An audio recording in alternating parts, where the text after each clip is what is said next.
Well, thank you very much. I'm absolutely amazed at the size of the audience, given the fact that we've had a number of sessions here on trade already. I've taught international trade and trade policy for 65 years, starting with my PhD dissertation and so on. And there's always some excitement from time to time, but nothing like this. And I think it's a very kind of disappointing that we would get back to these kinds of issues at this stage of the game, given the progress that have been made over many years. I think the issues that are currently being debated in many ways are off track. With respect to trade, we've got robust theory. We have a long history in terms of the impact of trade, and both positive and negative. We've had a lot of policies that have been applied, including regional trade pacts, as well as most favored nation, global trade developments, and so forth. And it all seems to have been forgotten in the current debate, especially by the general public. So I think it's important to reinvigorate that discussion,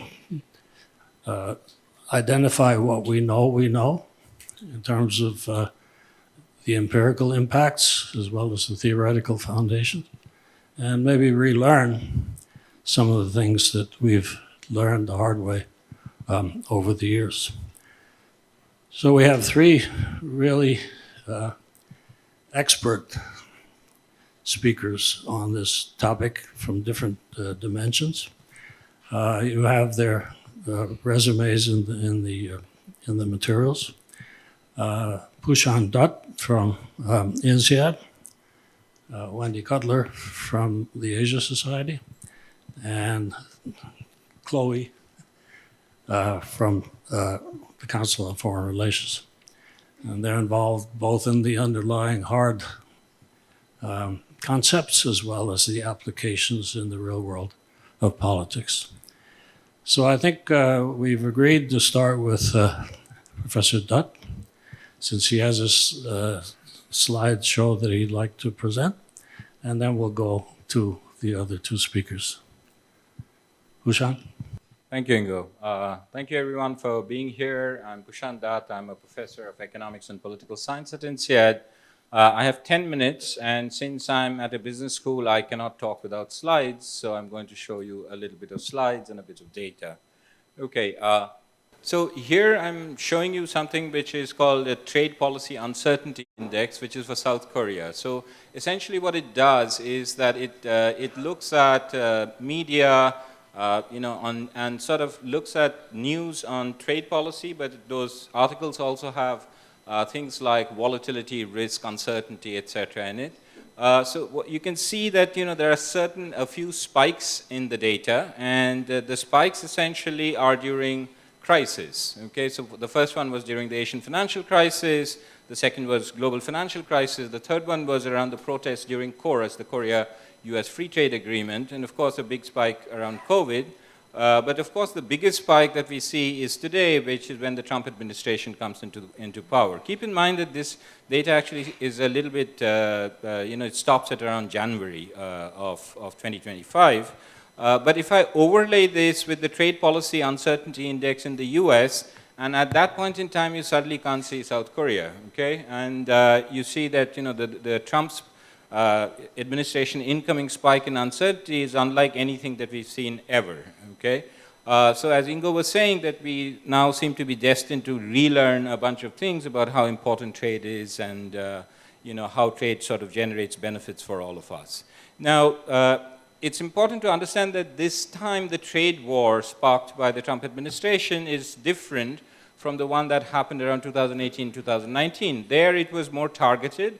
The tariffs were essentially targeted towards China and particular sectors. They were phased in over 2 years, so businesses, supply chains had time to react to it. They were telegraphed well in advance because there was a lot of meetings and negotiations which were happening, And of course, this led to a lot of rerouting of exports. Vietnam, Mexico, Thailand were the ones who benefited a lot from investments, actually. The China Plus One strategy, which is setting up your supply chain outside of China, but in other countries. The last thing that happened was that the dollar sort of strengthened, which is what usually happens, which is what theory sort of predicts. In Trump 2.0, these things are very different. The tariffs are very broad. Okay, they're coming in faster. There's a start-stop nature to it, so they tend to be very volatile, which makes it much harder, not only for countries, but also for businesses to prepare for it. The rerouting of exports will probably happen, but right now, companies are not shifting their supply chains massively just because of the sheer volatility of tariffs. And this time what has happened is that the dollar is actually weakening because financial markets have concerns about the US dollar, about US treasuries, more to do with macro issues, but also to do with trade issues. Now, there's a very famous Italian economist, a long time ago, he divided the world into these 4 quadrants, and I'm going to use a little bit of mapping to talk about, how trade theorists, trade economists think about trade. So on the top right quadrant, we have where, the US benefits from free trade and other countries benefit as well. There's a lot of research showing that, all countries have benefited. So this was what the regime under the WTO was, where all countries sort of gradually and some of them swiftly brought their trade barriers down. So you can think of that as the intelligent quadrant or the win-win quadrant. Below that is the bandit quadrant. Okay, so the bandit quadrant happens where there is a bandit this is a pure transfer from one party to the other. This is what the US is doing today. So the US has a lot of buyer power because it's a large market, and by imposing tariffs, it can actually drive world prices down, and therefore, the exporters lose, and the US as the importer sort of gains. Bottom left is what is called the stupid quadrant, which is, everybody sort of loses from it. And this is what would happen if there is a trade war between, 2 large economies like the US and China, or the US and European Union. Similarly, a small country like South Korea, Singapore, for them free trade tends to be optimal. So even if they are faced with high tariffs, they should not be actually retaliating. And finally, top left is the hapless quadrant, where the US imposes tariffs on things like aluminum and steel, which actually hurts its own competitiveness because it raises the cost of its inputs. Keep in mind, about 50% of US imports are what are called intermediate inputs, which is buying goods which go into the production of other things. And here tariffs on steel, aluminum, these are actually going to make US businesses, not just in the US, but worldwide, actually less competitive. Now, very quickly, what are some of the strategies that countries have adopted? On the bottom left is something called the acceptance strategy. So that would be Cambodia, Thailand, Laos. They've all been hit with, anywhere between 10 to 20% tariffs, and they've actually not said anything. Right after that is Australia, Malaysia, Singapore, where, they accept the tariffs. So Singapore has a free trade agreement, just like Korea, but it faces a 10% tariff. So here, what the politicians have done is they've not retaliated. They have, lodged certain protests and policy speeches, etc. The UK and the EU are essentially trying to flatter Trump a lot, okay, because this is something Trump deeply believes in, and also to give sort of marginal concessions. This is still a work in progress. Japan, South Korea, Vietnam have given large concessions, not just on tariffs, but also on investments. It is not clear how this will be implemented and whether these investment promises are actually credible. Saudi Arabia, Qatar, UAE in the Middle East, they follow which is the Ming Dynasty's tribute model, which is you just pay tribute to the ruler, you set up data centers, you give Trump an aircraft and hope and therefore buy his favor. China and Canada are the only ones who have actually retaliated, both because China especially did this in critical materials and has actually got the tariffs down. But keep in mind that the tariffs faced by China are still close to about 40%. So this is even though markets think that the trade war is over, it's actually over at a very high tariff rate. And finally, Brazil and India, there have been a complete breakdown due to non-trade reasons, non-tariff reasons, where they face some of the highest tariffs in the world because of Russian oil, because of higher Bolsonaro, etc. So what does this tell us? What we see is the shift in the rationale. Initially, it started off as about bilateral trade imbalances, bilateral imbalances in tariff rates, etc. But increasingly, it's spilling into non-trade issues like tax and competition, politics, investments, etc. I don't take the revenue argument, which is sometimes trotted out very seriously, because the income tax base in the US is $20 trillion, import base is $3 trillion, so tariff revenues cannot replace tax revenues. But increasingly, it's about non-trade issues. It started with Canada, Mexico, Colombia, but now it's about India, Brazil, etc. So this is going to, this essentially means that the trade wars are not over, the tariffs are not over, they can come up any time that we can think of. And finally, recently, it's also about making sure that there is no transshipment, which is what happened during the first trade war. So this impacts Vietnam, South Korea. South Korea was just now told that they should not be selling some machines into China. So non-trade, components, etc. So what's the future of global trade? I'm just going to wrap up. Vladimir Zelensky goes to the White House office, and a question is asked by both Trump and Vance is that, what cards do you have? So every country should ask themselves, what cards do they have? Do they have any cards? So a couple of ways to look at this is to think about, what is the US export dependence, okay? So here, the European Union, Mexico, and Canada have some leverage over it because they are the three largest trading partners of the US, and they account for about 50% of US trade. China weaponized the supply chain dependence, and here the European Union, China can also do so. Others can think more about sectors. One key dependence that the US has is in terms of high bandwidth memory, where South Korea is very good at, or for pharmaceuticals, generics in India. But even then, it's not important to have cards, because if you rely on the US for security protection, that can be weaponized as well. And this is something that South Korea is going to face going forward. The key question to ask for politicians and business leaders is, what is the red line? Okay, at what, for India, it was, we clearly saw the red line, but again, Asian economies have to ask, what is their red line? The way forward is to still defend the most favored nation rules-based trading system, and hopefully the US will rejoin it. Keep in mind that restraint and not triggering more trade wars is sort of wisdom, it's not weakness. One problem which people talk about during the Great Depression, the Smoot-Hawley tariffs, is that it triggered a global trade war. So actually restraint in this case is a good idea. And a big outstanding question is, who's going to fill the leadership vacuum? Is it going to be China? Is it going to be BRICS? Singapore and UAE are trying something like this. All right, I'm going to stop here. In terms of my conversation, I'm going to spend about 5 to 8 minutes focusing on two things. The first thing is about tariff, and I'm going to explain why tariff is here to stay.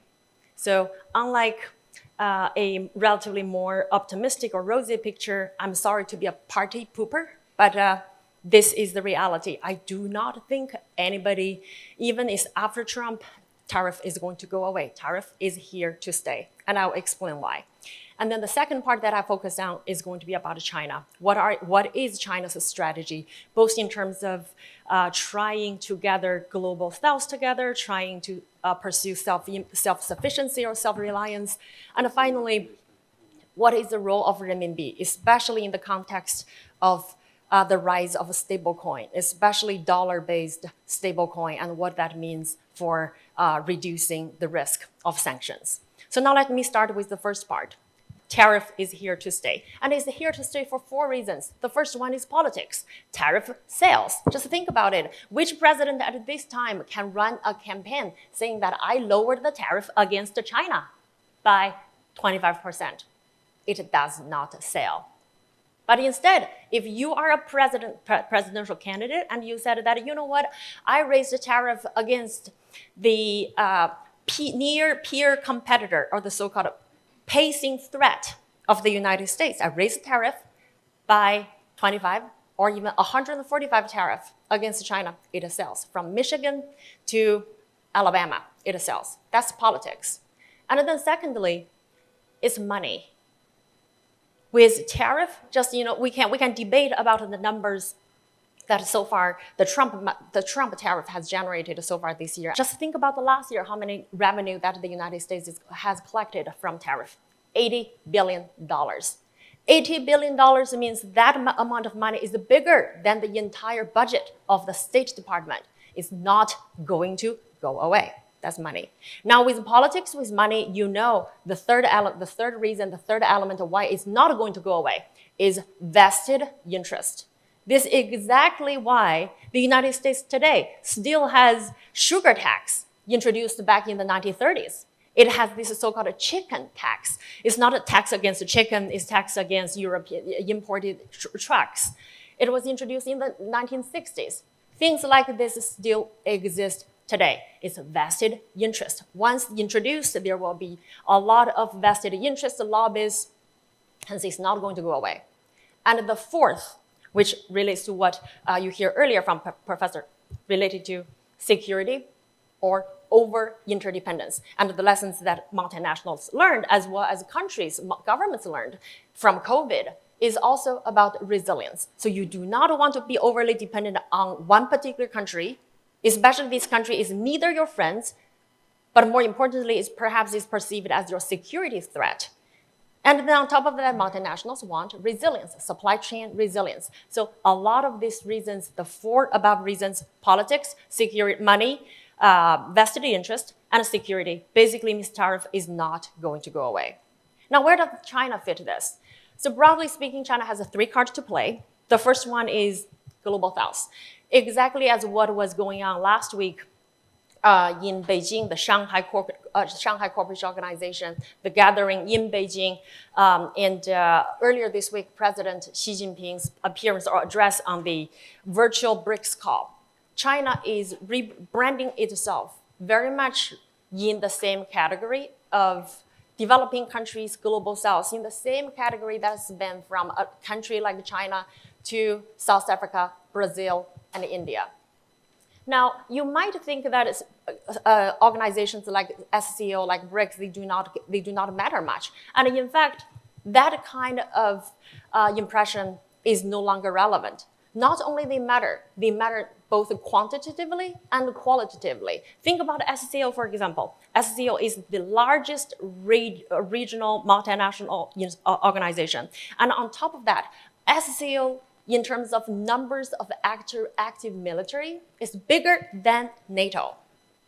So from that point of view, SCO as a security organization, exactly how SCO was established, it matters today. Especially after China showed out its nuclear triad just last week. And on top of that, you also have China mirroring America's military-industrial complex. SCO as a security bloc is not going to go away. And on top of that, there is a convergence between SCO and BRICS in terms of economic policy convergence. Now, BRICS started as an economic bloc, but guess what? The SCO is transforming itself, not only just as a security bloc, but also as an economic bloc. Xi Jinping put more money into the Shanghai Cooperation Organization's subcategory called the Interbank Cooperation. The idea is to establish a Shanghai Development Bank modeled after the BRICS New Development Bank. Now, policy convergence here is very important in terms of pursuing a shared goal of reducing their dependence on the US-led global economic, trade, and financial system, and most importantly, to reduce their vulnerabilities to financial sanctions executed by American banks, financial institutions, because the privilege of the US dollar. Now, this is very much related to the last part, the role of the renminbi. Now, you think about the role of renminbi, yes, indeed, in terms of the international financial transactions, you look at the SWIFT tracker, at most it was less than 5%. And that increases because of Russians' use of renminbi, because Russia was sanctioned and Russian banks couldn't have access to US dollar. But through SCO, Shanghai Cooperation Organization, through BRICS countries, China could achieve two things. On the one hand, try to scale up the renminbi-based international financial system that China has been deploying since 2015. And on top of that, the PBOC, the People's Bank of China, has signed over 30 central bank swap agreements. That is going to facilitate China's trade and investment with a lot of these countries. And guess what? China is already the largest trading partner with over 120 countries in the world. So even if you put all these geopolitical motivations aside, simply for the risk of mitigating currency or exchange risk for currency stability purposes, countries would want to use renminbi as a means of exchange.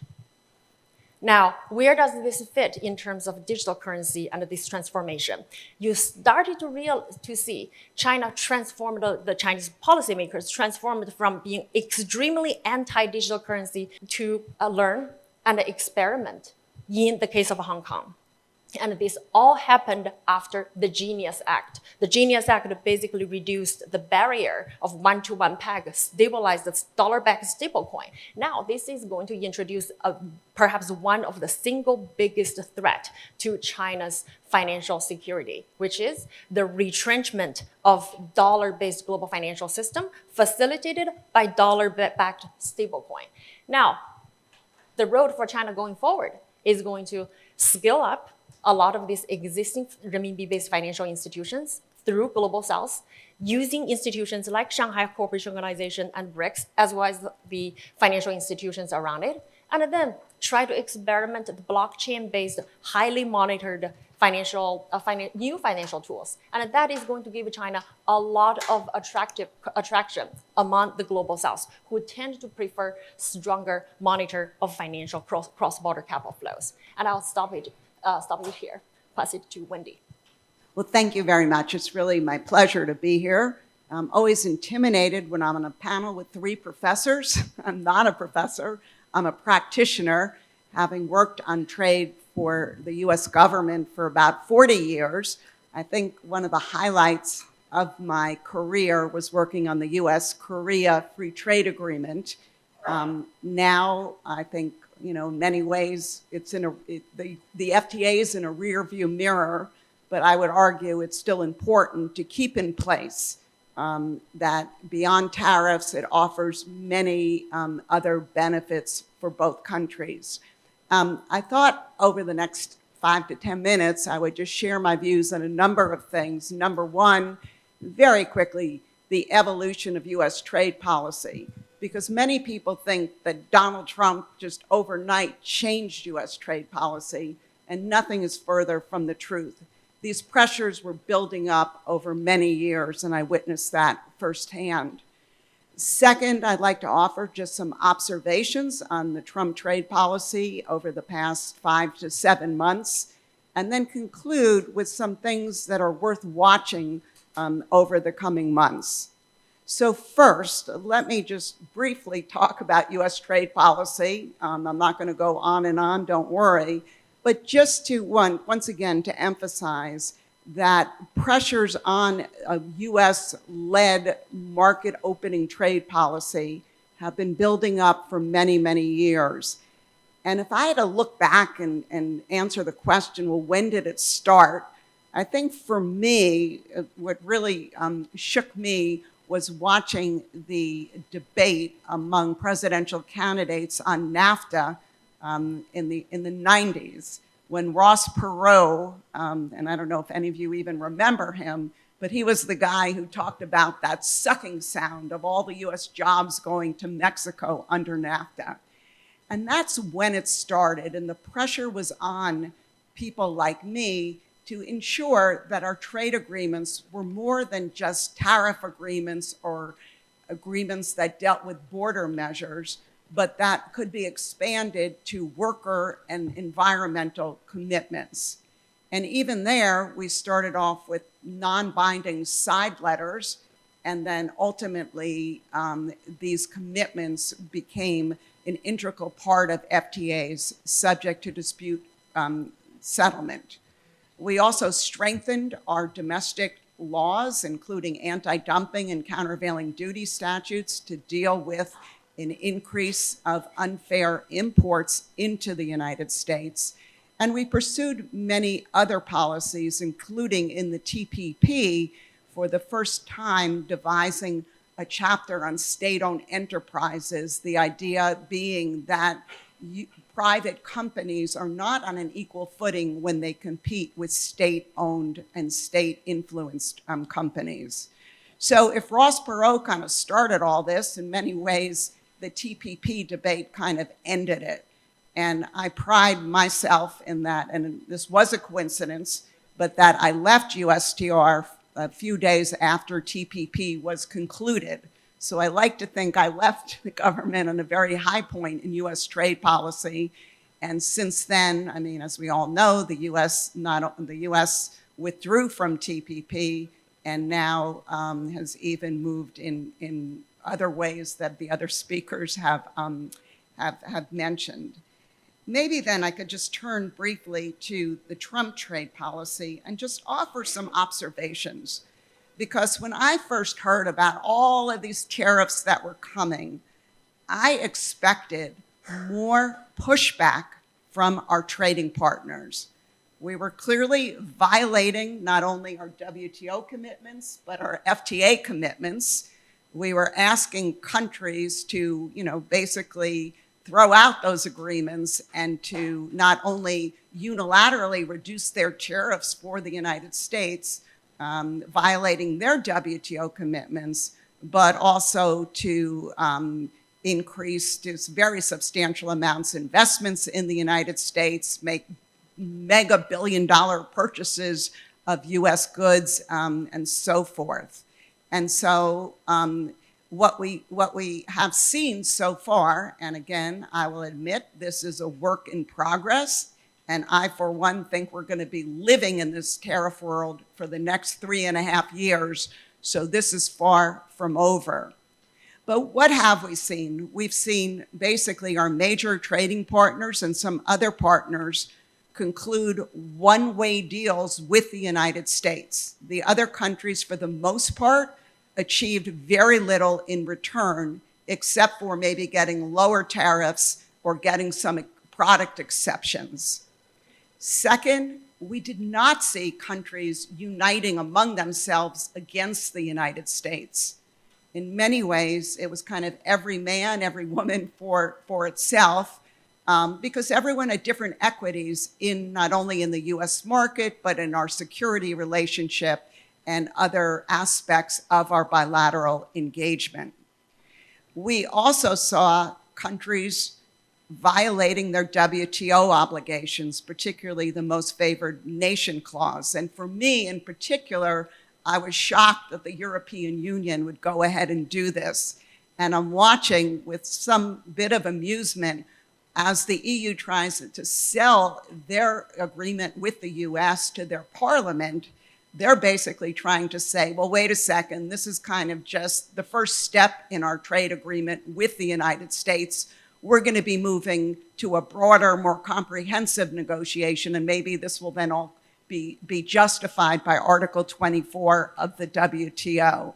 I find that hard to believe, but if that works for them in terms of selling their agreement to their parliament, then I'm okay with it. Our partners also watched what others were doing, okay? And so once Japan concluded a deal, for example, then it became very important for Korea to conclude a deal on the same terms, and that happened. Once Vietnam concluded a deal with a 20% tariff, other ASEAN countries then rushed to Washington wanting to get a similar deal, and even most of them got a tariff 1 percentage point lower than Vietnam, you could argue giving them a competitive edge. And then finally, I would just say that our partners at the same time, while they've concluded these agreements with the United States, they are not standing still. I think they've gotten the message that it's time to really diversify their markets, their partners, and the types of agreements they're reaching with others, and also do what's necessary domestically to stimulate domestic demand and to take care of those companies and workers that are hurting and impacted from these tariffs. In terms of which countries are the winners and which are the losers, again, a work in progress.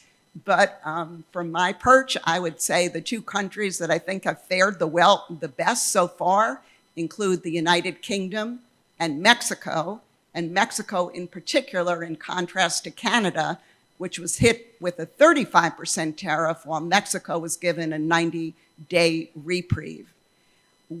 Who are the losers or who is impacted? I think all of our FTA partners are not happy, including Korea.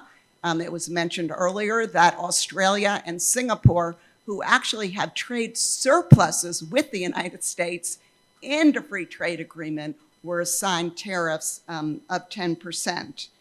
And then I would just say I would not want to be in Switzerland's shoes right now. They were hit with a 39% tariff. No one really understands why, except the rumor is there was a bad phone call between Trump and the Swiss leader, but hopefully over time that tariff will be reduced.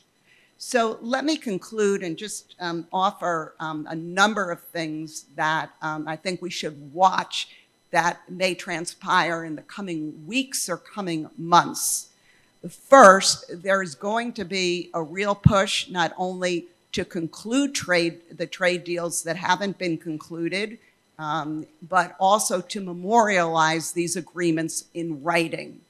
And, you know, we've seen joint statements, we've seen memoranda of understanding, but my understanding is that there are detailed negotiations going on with many of our trading partners to make these deals look more like trade agreements, you know, with more details. Second, we should all be paying attention to the legal challenges to the president's use of IEEPA, the International Economic Emergencies Powers Act.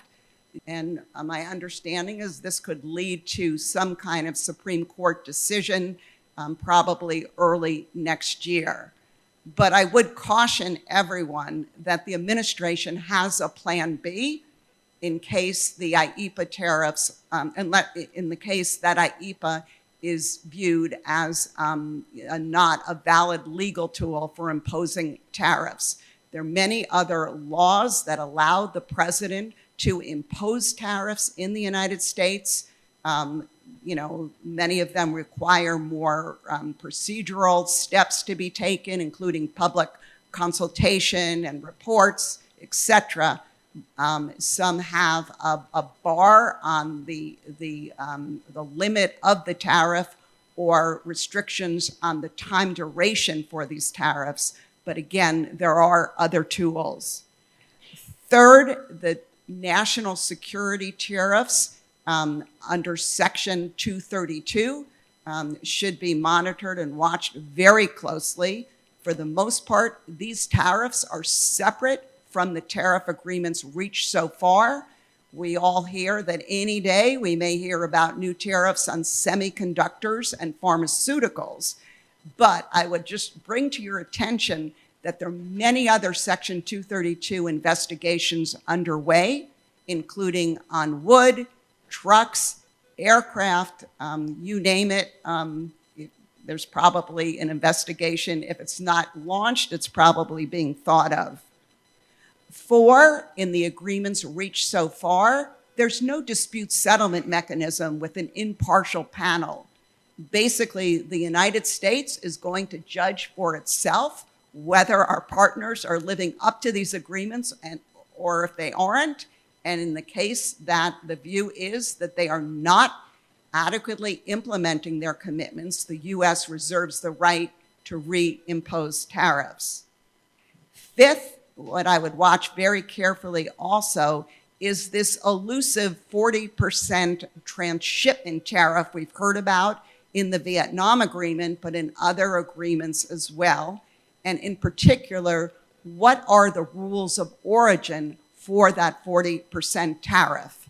And the rumor in Washington is that that is going to include a limit, the tariffs will include a limit on Chinese content in products that could qualify for the lower tariff. 6, we need to watch U.S.-China trade negotiations or trade agreement. I'm not going to go into more detail there. I think that could be the subject of another panel. And then the final two things I would watch is the commencement of the review of the U.S.-Canada-Mexico agreement, the USMCA review. That will really start early next month when the administration under law goes out for public comment on views for where we should seek changes in that agreement, with the review scheduled for July of next year. And then finally, I think something I'm actively watching is what other countries are doing given where the United States is. And we are seeing an increase in activity of trade agreements, of other cooperation agreements, of sectoral agreements, and other initiatives between countries as they seek to reduce their dependence on the United States and seek other markets. So let me stop there. I think I went on for way too long. Thank you very much. I'm sorry you mentioned Switzerland because I need a new watch, which I bought in Hong Kong in 1971. In terms of the domestic issues, just commenting on your presentation, with respect to structural adjustment in the presence of trade shocks and so forth, and we've been talking about this for decades, and none of us, I don't think, among the major countries have a particularly good track record in dealing with that, which then creates a political economy that's biased in a certain way on the international dimensions. Do you see any improvement in the U.S. thinking about a market-driven or other structural way of shifting labor force use, for example, in response to trade shocks? Great question, but unfortunately, I don't think that's really an integral and prominent part of the debate on trade in Washington. But I think it is critical if we are going to be able to build a consensus in favor of some kind of market opening policy going forward, that we find a way to use domestic policies to better distribute wealth among our population. And that's a much broader issue. Let's see if we have any questions from the audience. Yes, sure. Is this on? Hi, I'm Steven. I'm a reporter for Nikkei Asia. My question is for Wendy Cutler. You mentioned that there hasn't been a lot of pushback from U.S. trading partners, and that now countries might start exploring different agreements and different platforms where they can engage in free trade. Just in recent weeks, we've been hearing chatter in South Korea about possibly joining the CPTPP. Do you see that as a possible platform for just what you were talking about? And what do you think, how do you think South Korea could stand to benefit from that? Thank you. Exactly. That's the type of thing I'm talking about. And what's interesting in all of this is that countries are reassessing some of the FTA negotiations that they started or thought about, but then put aside.